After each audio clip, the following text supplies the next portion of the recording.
কুসুমকে রিপোর্টার্সদের সামনে নাস্তানাবুদ করার জন্য এবার রীতিমতো আয়ুষ এবং ঈশানকে টেক্কা দিয়ে গেল দেবলীনা এবং ঈশানের ছোটো কাকিমণি। হ্যাঁ বন্ধুরা, ভিডিওটা লাইক দিয়ে দেখতে থাকুন। যে মুহূর্তে কিনা প্রেস কনফারেন্স শুরু হয়ে যায় এবং যখন কিনা ইন্দ্রাণী গাঙ্গুলি বারবার করে আয়ুষ এবং কুসুমের খোঁজ করতে থাকে, ঠিক সেই মুহূর্তে ঈশান বলতে থাকে যে ভাইদা তুই ওদিকটা সামলা, কারণ আমরা দুজনেই যদি এখন কুসুমকে নিয়ে ব্যস্ত হয়ে পড়ি তাহলে হয়তো বা মায়ের কোনোভাবে সন্দেহ হয়ে যেতে পারে, এবং মায়ের যদি একবার সন্দেহ হয়ে যায় তাহলে কিন্তু আর রক্ষে থাকবে না। কারণ দেবলীনা এবং ছোটো কাকিমণি কিন্তু এটাই চায় যে কুসুমকে নিয়ে কোনো রকম কোনো একটা রিপোর্টারদের সামনে সিক্রেট হোক। তাই আমি তোকে বলছি যে আমি এদিকটা সামলে নেবো, তুই শুনে একদম টেনশন করিস না, তুই আপাতত সেখানে গিয়ে সামলা, সিচুয়েশনটা দেখ কতক্ষণ তুই সিচুয়েশনটা এরকম করে হ্যান্ডেল করতে পারিস। যদিও আমি খুব ভালো করে জানি যে রিপোর্টার্সরা এক্ষুনি কুসুমেরই খোঁজ করবে এবং মাও সঙ্গে সঙ্গে তোকে জিজ্ঞেস করা শুরু করে দেবে, কিন্তু তার শর্ত ভাইটা তোকে যে করেই হোক না কেন এই সিচুয়েশনটাকে অবশ্যই হ্যান্ডেল করতে হবে। আমি ওকে দেখি ঠিকঠাক করতে পারি কিনা লেবু জল খাইয়ে।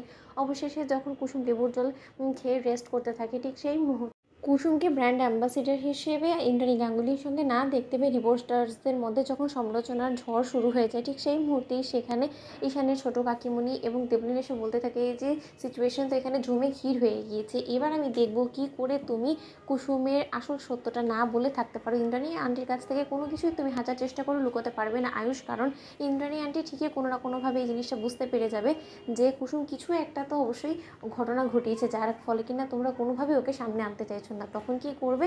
এবং ইন্দ্রাণী আন্টি যদি একবার জানতে পেরে যায় যে আজকে এত বড় একটা বিশেষ দিনে ও এরকম একটা অঘটন ঘটিয়েছে, তাহলে তো ওকে ব্র্যান্ড অ্যাম্বাসেডারের পদ থেকে সরাতে একবারও ভাববে না আন্টি।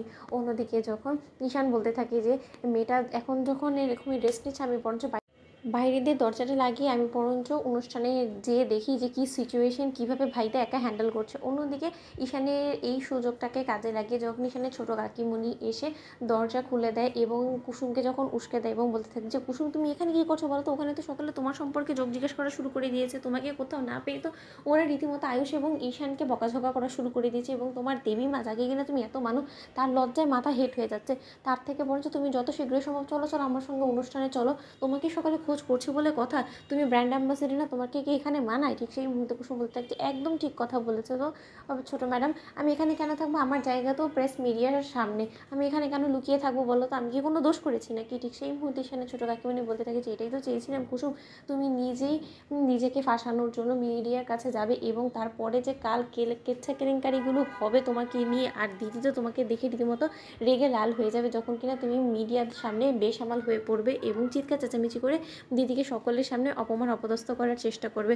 তখন কি হবে? তখন আয়ুষ এবং ঈশান তোমাকে কি করে গার্ড করবে? অন্যদিকে কুসুম যখন অবশেষে সে বাড়ির উদ্দেশ্যে রওনা হয়, তো বন্ধুরা লাইক এবং শেয়ার করে সাবস্ক্রাইব করতে বলো না।